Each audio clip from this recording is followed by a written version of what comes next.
베델 그러면은 당장 생각나는 것이 하나님의 집이다.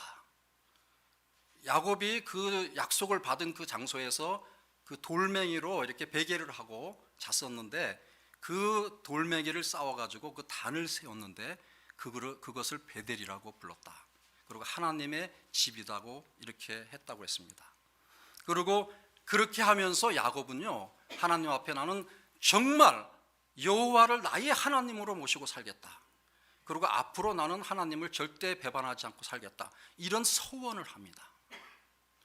그러면서 점점점 번성하는 그 과정 속에서 이 세겜이라는 땅에 어떤 부분을 야곱이 사가지고 이주를 했어요. 그런데 거기서 문제가 생겼습니다. 어떤 문제가 생겼을까요? 이 오늘 본문 바로 전에 보면은 엄청난 사건이 생겼는데, 그 사건은 야곱의 딸 디나가 그 세겜 사람들 어떤 남자들에게 강간을 당하는 그런 비참한 일이 생깁니다. 그러고 나니까 이제 야곱의 아들들이 자기 자매를 그렇게 한 다른 여러 그 고을의 사람들을 막 죽여버렸어요. 그러니까 지금 이 여러 고을의 남자들이 난리가 났습니다. 아니, 저 야곱의 아들들이 우리 자식들을 다 죽여? 이러면서 지금 이제 야곱의 가문들을 전멸시키려고 이제 막 여러 고을들이 뭉쳐서 이제 대적하는 그런 상황인 거예요. 그런 상황에 지금 이 말씀이 시작해요. 이 말씀 띄워주세요. 오늘 본문 말씀 제 거 말고. 자, 어떻게 시작하냐? 하나님이 야곱에게 이르시되 일어나 베델로 올라가서 거기 거주하며 내가 내 형 에서의 낯을 피하여 도망하던 때에 내게 나타났던 하나님께 거기서 제단을 쌓으라 하신지라. 지금 엄청난 사건 속에서 무서움에 떨고 어디로 도망해야 하는 그런 상황 속에서 하나님이 나타나셔서 야곱에게 말씀하는 것이에요. 지금 야곱은 두려움 가운데서 하나님 어떡합니까? 하나님 앞에 울부짖는 그런 모습은 없어요. 하나님이 먼저 그 상황을 아시고 찾아오셨다는 것입니다. 여기서 우리의 신앙 상태를 점검할 수 있어요. 우리는 늘 무슨 일이 생기면 그제서야 하나님 앞에 울부짖습니다. 하나님 이렇게 해주세요, 저렇게 해주세요. 왜 나한테 이런 문제가 생깁니까? 그런데 하나님은요, 우리가 당면한 문제를 알고 계신다. 그런데 누구에게는 하나님이 찾아오시고 해결책을 주시고 누구에게는 전혀 무관하시고, 이 관점을 우리는 볼 줄 알아야 됩니다. 오늘 야곱에게는 하나님이 찾아오셨습니다. 왜 그랬을까요? 그 베델이라는 곳에서 야곱이 서원할 때에 하나님이 야곱을 축복하신다고, 내 자손 만대에게 그 씨를 통해서 나가 누군지를 알리게 하겠다는 약속을 하셨습니다. 우리가 신앙생활하면서 지금 하나님으로부터 나는 너를 지킨다, 나는 너를 통해서 너를 번성시키고 너의 삶을 주관하겠다, 그런 약속을 받고 우리가 신앙생활을 하는지, 그냥 내가 좋아서, 또 남들에게 들어보니까 하나님이 막 위대하시고 교회 다니고 뭐 신앙생활하면 축복 주시고 그런다니까 그냥 내가 내 의지로 예배하고 교회를 다니는 것인가? 여러분 점검해 보시길 바랍니다. 이제 야곱이 곧바로 그 하나님의 말씀을 듣고 이제 행동으로 옮기는데, 어떻게 행동을 옮기느냐? 자기와 함께한 모든 자들에게 이르되 너희 중에 이방 신상들을 버리고 자신을 정결하게 하고 너희들의 의복을 바꾸어 입어라. 왜 그렇게 해야 되느냐? 나는 베델로 올라가겠다. 하나님이 베델로 올라가라고 말씀하신 것에 대해서 지금 야곱은 즉각적인 반응을 하고 있습니다. 결단을 하고 있습니다. 어쩌면은 이것이 최후의 해결책이라고 야곱은 믿고 있는 것입니다. 만약에 베델로 가지 않으면 이제 마을 사람들한테 다 죽을 것이다, 그런 생각도 하겠죠. 그렇기 때문에 지금 야곱이 결단을 하고 자기 혼자만 결단하는 게 아니에요. 집안에 있는 모든 사람들에게 지금 같이 가자, 같이 가는데 조건이 있다. 그 조건이 무엇이냐? 그 갖고 있는 신상들을 버려라. 너희들의 몸을 정결케 해라. 의복을 바꾸어 입어라. 여러분, 하나님께서 여러분들에게 뭔가 축복을 주시고 여러분들의 인생을 이끌어 주시기 위해서는 조건이 있습니다. 그 조건이 무엇이냐면은 절대적인 믿음이에요. 절대적인 믿음. 근데 우리는 이 세상 살아가면서 나의 자아, 나의 생각, 나의 철학, 이런 것을 갖고 있기 때문에 어쩌면 내 고집이죠. 하나님이 말씀하실 때에 그것을 나의 생각으로 늘 필터링을 합니다.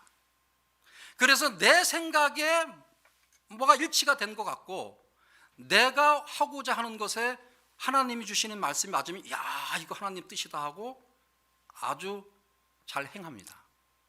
그런데 뭔가 하나님이 말씀하셨는데도 불구하고 아닌 것 같고 난 그렇게 하고 싶지 않을 때는 자기가 뭔가 조절하고 싶은 그런 행동을 우리가 많이 하기 때문에 하나님 앞에 올바른 그런 신앙자로 살지 못하는 그런 모습들이 많습니다. 그래서 진정한 믿음, 그것은 자기 부정 속에 있다. 내가 생각하는 것, 내가 알고 있는 것까지도 내려놓을 때에, 그리고 하나님의 말씀하시는 것, 그것을 온전히 순종할 때에 하나님의 역사는 이루어진다. 이것을 꼭 믿으시기 바랍니다. 우리는 너무 나의 지식이나 나의 철학에 집착되어 있다는 것. 그래서 예수님께서 나를 따르려고는 너 자신을 부정하고 나를 따라와라. 그래야만이 진정한 제자가 될 수 있다. 이렇게 말씀하셨습니다. 오늘 야곱이 선택한 자기 부정은 무엇이냐? 이제 자기들이 갖고 있던 우상, 그 신상을 버리는 일이에요. 야곱은요, 하나님을 잊지 않았어요. 오히려 하나님의 축복을 받으면서 즐겼습니다. 세겜 땅으로 이주한 것은 뭐냐? 자기가 베델에서 축복을 받고 이제 외삼촌 집에서 와서 많은 재물을 얻고 이게 확장이 되니까 자기의 영역, 축복의 영역을 세겜 땅까지 옮긴 거예요. 이 세겜 땅은 우상 숭배의 성지라고 하는 그런 곳입니다. 그 세겜 땅을 첫 번째 샀을 때에 거기서 야곱이 제사를 또 지냅니다. 단을 쌓고. 그런데 엘로로힐 이스라엘 이런 이름을 붙여요. 베델은 하나님의 집인데 거기서 단을 쌓으면서 자기가 이스라엘이에요. 하나님의 사자와 씨름할 때에 야곱이 이스라엘로 이름을 바꿔줍니다. 강성한 자예요. 씨름해서 이겼다는 거예요. 그러면서 하나님이 축복을 하셔가지고 이제는 그 축복을 가지고 우상 숭배하는 그곳까지도 가서 나는 하나님께 예배하면서 소위 선교를 하겠다, 이런 의욕, 강한 의욕을 갖고 있었던 것이죠. 그랬는데 하나님의 뜻은 거기에 있지 않았습니다. 제가 선교사이기 때문에요, 이 선교하면서 선교사들이 실수하는 게 너무나 많다는 것, 이 말씀 속에서 다 보여집니다. 야곱도 사실은 하나님이 주신 축복을 확장하는, 우상 숭배의 땅까지도 하나님을 확장하는 그런 의지가 있었어요. 그런데 보니까 얼마나 큰 장애물이 있었습니까? 막 딸이 강간당하고 아들들이 막 살인을 하고 그 땅의 거민들이 죽이고 하는 그런 일들이 생기는데 선교는 무슨 선교예요? 아무것도 못하는 거예요. 하나님께서 그랬대. 베델로 올라가라. 뭐냐? 네가 모든 것 열심히 잘하고 네가 지금 번성하고 있는 게 네가 잘나서 하는 게 아니다. 하나님께서 지금 그것을 가르쳐 주는 거예요. 예배하는 자, 하나님을 앙호하는 그 본심이 상실되면 재물도 또 어떤 정치적인 영향력도 집안의 파워도 아무것도 아니다. 이것을 보여주는 거예요. 베들로 올라가라, 이것은 다 버리고 다시 예배자로 삶을 살라. 하나님을 찾고 살라. 이 얘기입니다. 야곱이 깨달았습니다. 아, 하나님, 바로 그건데 제가 너무 지금 이 삶의 현실적인 삶의 축복에만 안주하고 있었나 봅니다. 죄송합니다. 그래서 집안 사람들을 모든 걸 다 지금 걷어서 그 세겜 땅에다 묻어버립니다. 우상이라는 것은 우리가 잘 알지만 하나님 외에 다른 것들을 더 중요시 여기는 것. 그 중요시 여기는 것이 정신적인 걸 수도 있고요. 또 형체로 나타내서 사람들이 막 목각을 만들고, 이것이 하나님이다. 하나님을 자기가 하나님으로 만드는 것, 그것이 우상이에요. 그런 것들을 다 버리고 정결케, 몸과 마음을 정결케 하고, 그것은 뭐냐면 지금까지 이제 잘못 생각하고 하나님을 믿는다고 했지만은 어딘가 모르게 이 세상적인 재미, 세상적인 재물, 이런 것들을 더 많이 얻는 거에 좀 신경을 많이 쏟아 보니까 자신도 모르게 더러워진 거죠. 마음이 더러워졌든지, 아니면 지금 보니까 강간 이런 얘기 나온 거 보니까 아마 삶의 형태도 굉장히 더러웠었다. 그러니까 그런 삶의 형태를 완전히 씻어내라. 의복을 바꿔라.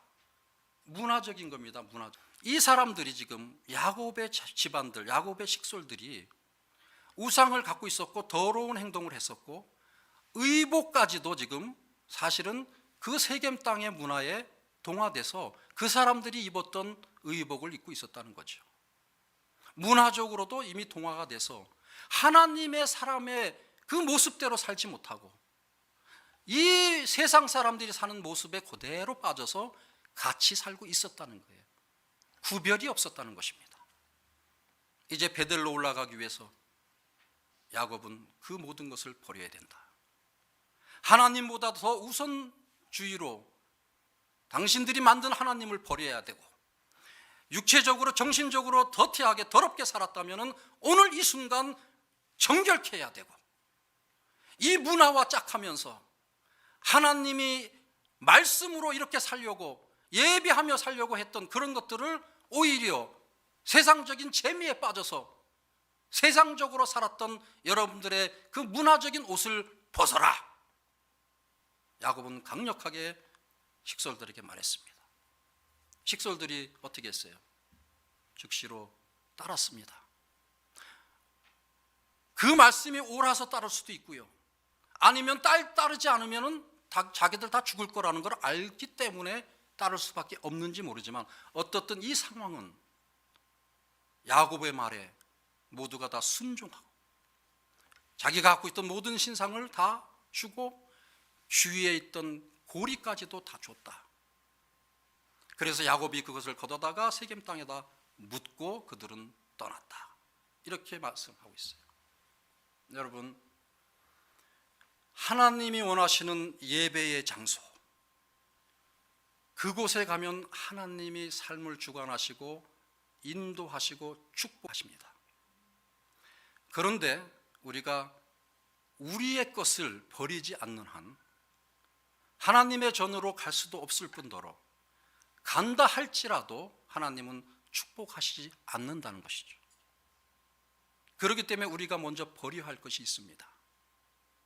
우리의 삶 속에서 혹시나 때로는 내 남편이, 때로는 내 아내가, 때로는 내 자녀가 너무 중요해서 너무 사랑하기 때문에 하나님보다 더 사랑할 수 있는 그런 경우가 있고요, 아니면 돈이 하나님을 섬기는 것보다 더 중요할, 그렇게 느끼면서 사는 사람들이 있을 것이고요. 아니면 세상 사는 재미가 있어서 하나님이 원하신 것과 내가 사는 방법에 이것이 자꾸 믹스업 되면 우리의 삶은요 오히려 더 혼돈으로 간다는 거예요. 잘 되는 것 같지만 잘 되는 것이 아니고, 축복받는 것 같지만 축복이 아니라는 것이에요. 어느 날 한순간 하나님의 회초리가 날아옵니다. 야곱은 누구 못지않게 강성했던 그런 사람이었어요. 그 전에 보면 이 재물이 많았어요. 동물들이 많았어요. 그럼에도 불구하고 지금 이 엄청난 위기, 이 위기를 극복할 수 있는 건 단 하나, 하나님의 말씀에 순종하는 것, 이것을 결단했습니다. 여러분, 결론이 어떻게 나는지 아십니까? 결론이 이렇게 나옵니다. 이들이 그 문화에 젖어서, 아니면 이 귀걸이 같은 거는 금일 수도 있어요. 귀중한 것 수도 있어요. 그러나 그 땅에서 있던 모든 것, 그게 돈이든 엄청나게 비싼 옷이든 또 이 목각 같은 거 이 장식품 귀한 거는 되게 비싸잖아요. 모든 것을 전부 다 묻어버렸다. 우리는 완전히 새로워져서 이제 하나님의 집으로 올라가서 하나님 앞에 예배하며 살겠다, 이런 결단을 하고 지금 발진을 했습니다. 발진을 하니까 하나님께서 일을 하셔요. 어떻게 하나님 일을 하셨냐? 그 사면 고을들, 이 야곱 집안이 살던 곳 주변의 여러 마을들을 하나님께서 무섭게 만들었대요.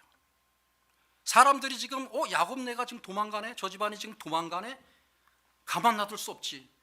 우리 집 자식들을 다 죽인 쟤네들을 우리가 그냥 놔둘 수 없지. 가서 죽여야 돼. 막 그러고 따라올 판인데 하나님께서 전부 무섭게 만드니까 이 여러 고을의 사람들이 두려워서 그 야곱의 자식들을 따라갈 수가 없었다. 이렇게 지금 결론을 맺고 있습니다. 하나님이 역사하신다는 거예요. 하나님의 역사는 두 가지가 있어요. 슈퍼내추럴한, 정말 우리의 사고로는 도저히 이해할 수 없는 그런 역사. 어쩌면 지금 이 사면고를 무섭게 했다는 것은 바람이 엄청 불게 했다든지 음산한 기운을 퍼뜨렸다든지 대낮인데도 불구하고 막 컴컴하게 만들었다든지 이렇게 막 무섭게 해서 이 마을 사람들이 야곱의 가문을 쫓아가는 것을 포기하게 만들었는지, 아니면 야곱의 사람들이요 지금 결단을 했어요. 그리고 지금 귀걸이 옷 전부 다 내려놓고 그 땅에 있던 모든 것을 다 완전히 땅에다 묻었다 그랬잖아요. 여러분, 사람이요 엄청난 결단을 하게 되면, 새로운 결단하면요 무서운 파워가 있습니다. 야곱의 집안 사람들이 지금 모든 걸 내려놓고 이제 오직 하나님만 바라보고 살겠다는 각오를 하니까 사람들이 볼 때에 이야, 저 사람들 건드렸다가는 오히려 우리가 다 죽겠다, 이렇게 될 수도 있는 거죠. 하나님의 역사는요 이런 역사도 있다는 거예요. 그래서 우리는 신앙을 가질 때에 분별해야 됩니다. 이런 말이 있어요. 한국은 요새 아이들이 너무 이렇게 줄임말을 써가지고 우리 부모들이 막 못 알아듣는다고 부모들이 막 열공을 해요. 이 줄임말 하느냐고. 그게 사실 좋은 건 아닌데. 근데 제가 이 줄임말을 쭉 보다가 한 가지 저도 만들어냈어요. 무기수. 무기수 그러면 징역살이하는 오랫동안 그 무기징역 받은 사람이 무기수다. 그게 무슨 줄임말이냐? 제가 얘기하는 건 그게 아닙니다. 무속적인 신앙을 가지고 기독교를 죽어라 수호하는 사람들, 그게 무기수다. 여러분, 우리 한국 교회가요 정말로 하나님이 누구신가, 하나님을 제대로 알고 하나님과 제대로 교통하고 정말로 하나님을 예배하는 예배자로 사는 게 아니고요, 하나님만 믿으면 하나님이 다 해주시니까 그냥 무조건 믿어. 그게 무속이에요, 무속. 그러면서 그 무조건 믿는 거, 그 사람들이, 하나님을 무조건 믿는 사람들이 기독교를 대표한다고 그래요. 그래서 이 기독교를 우리가 수호해야 된다. 그런데 그것 때문에 기독교가 지금 얼마나 지탄을 받고 있습니까? 근데 그런 반면에요, 자기가 하나님을 만드는 사람, 아론이 그 송아지를 만든 게 그런 것이거든요. 왜 하나님이 우리가 생각하는 대로 안 해주냐 이거예요. 우리가 생각하는 대로 안 해주는 하나님 나 안 믿어. 내가 생각하는 대로 해주는 하나님 믿을 거야. 그래서 자기가 하나님을 만들어. 그래서 아론의 송아지라는 그런 신앙을 갖고 있는 사람이 또 있다는 거예요. 자기 중심적이고 완전히 자기 멋대로 신앙을 하는, 그러면서도 하나님 잘 믿는다고 어디 가서 간증하고 막 그래. 그래서 기독교를 욕먹히는 사람이 또 있습니다. 정말로 중요한 신앙은요, 자기를 부정할 줄 아는 신앙, 그리고 하나님의 말씀을 정말로 분별해서 영적 분별력을 가지고 이것은 사탄의 소리가 아니다, 이것은 정말 하나님께서 내게 주는 말씀이구나, 그 말씀을 들을 때에 즉각적으로 결단적으로 자기의 행동을 바꾸는, 인생을 변환시키는 그런 믿음의 소유자가 되어야 합니다. 그러면 뭘 해야 되느냐? 우리가 착각하는 게 있어요. 하나님을 잘 믿고 정말 예배자로 살면 우리가 뭘 해야 된다고 생각해요. 요한복음 6장 28절에요 그런 말이 나옵니다. 주님, 그러면 하나님의 일을 우리가 어떻게 하면 되겠습니까? 그렇게 질문을 해요. 나 믿습니다. 하나님 믿습니다. 하나님 일을 하겠습니다. 어떻게 하나님을 하면 되겠습니까? 물으니까 예수님이 대답하여 가라사대, 하나님의 일은 하나님께서 보내신 일을 믿는 것이 하나님의 일이다. 그렇게 대답합니다. 여러분, 무슨 뜻인지 이해가 되십니까? 우리가 무엇을 하려고 하나님의 능력을 사용하지 말라는 것이에요. 하나님이 누구시며 하나님이 절대자시며 주님, 우리의 주님 예수님을 통해서 우리가 구원을 얻었다는 그 사실을 정말로 나의 가슴속 깊이, 뼛속 깊이 믿는 그것이 하나님의 일이다. 성경은 그렇게 가르치고 있습니다. 그래서요, 그 믿음을 지닌 자들은요, 하나님을 기쁘시게 한다 그랬어요. 믿음이 없는 자는 하나님을 기쁘게 하지 못하나니. 하나님의 일은요, 예수 그리스도가 누구신가, 그를 보내신 하나님이 그를 보내셨잖아요. 그 예수를 믿는 것이 하나님의 일이다. 이 한 가지가 선교의 핵심 가치입니다. 하나님을 믿게 하는 거예요. 그래서 하나님을 믿게 하려니까 고아원도 필요하고 학교도 필요하고 다 그렇다고 그러면서, 그런데 주객이 전도되니까 문제죠. 우리 신앙생활도 마찬가지예요. 교회 와서 열심히 예배하고 막 교회 일을 하는데 사실은 일은 열심히 하고 잘하는데 정말로 나는 하나님을 믿는 존재인가?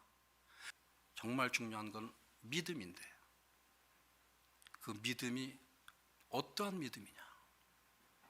그것이 참 중요합니다.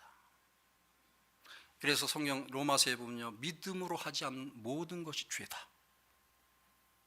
우리는 도둑질하고 거짓말하고 남을 상하게 하고 그런 것만 죄가 아닙니다.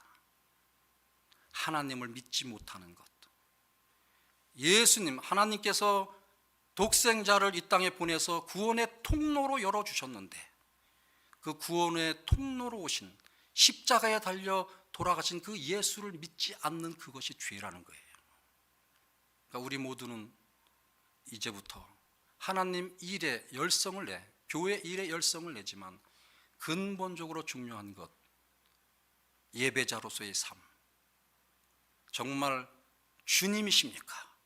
주님께서 말씀하신다면 내가 오늘 이 순간에라도 모든 것을 다 바쳐서 하겠나이다, 이런 결단의 삶이 있어야 될 줄 믿습니다. 그럴 때 교회가 왕성해지고 복음이 왕성해지고 진정한 기독교 정신이 왕성해지는 거예요. 그 믿음의 결단이 없이 자기 부정을 하고 정말로 하나님이 보내신 일을 믿는 그 진정한 믿음이 없이 외형적으로 어떤 기독교적인 이름을 갖고 아무리 열심히 많은 것을 했다 할지라도 그것은 나중에 가면은 아무것도 아닌, 오히려 실망하고 오히려 더 여러 장애물이 생겨서 자신의 삶이 더 아주 힘들어지는 오늘 이 야곱처럼 그런 현상으로 되는 거예요. 선교지에서 열심히 일해가지고 20년 30년 지나니까 이제는 역풍이 불어서 건물 유지하려니까 돈 들어. 한때는 그냥 막 너무 선교 잘한다고 여기저기 선교 헌금 받아다가 이것저것 했는데 시간이 가니까 그걸 계속 안 해주니까 현지인들은 떠나는 거예요. 필요 없는 거예요. 남는 거는 건물입니까? 우리는 믿음이 남게 해줘야 돼요. 이 믿음이 좌우로 또 밑으로 흘러내려서 자손 계속적인 그런 신앙의 전수를 시키는, 그것이 우리의 사명입니다. 야곱이 혼자만 간 게 아니고 집안 식구들과 식솔들을 이끌고 간 것처럼 여러분들 정말로 주님을 믿는다면 여러분 가정의 집안 사람들, 특별히 자식들에게 신앙의 전수를 시킬 수 있는 그것이 하나님의 일이라고 믿고 더욱더 정진하는 그런 믿음의 소유자가 되기를 축원합니다.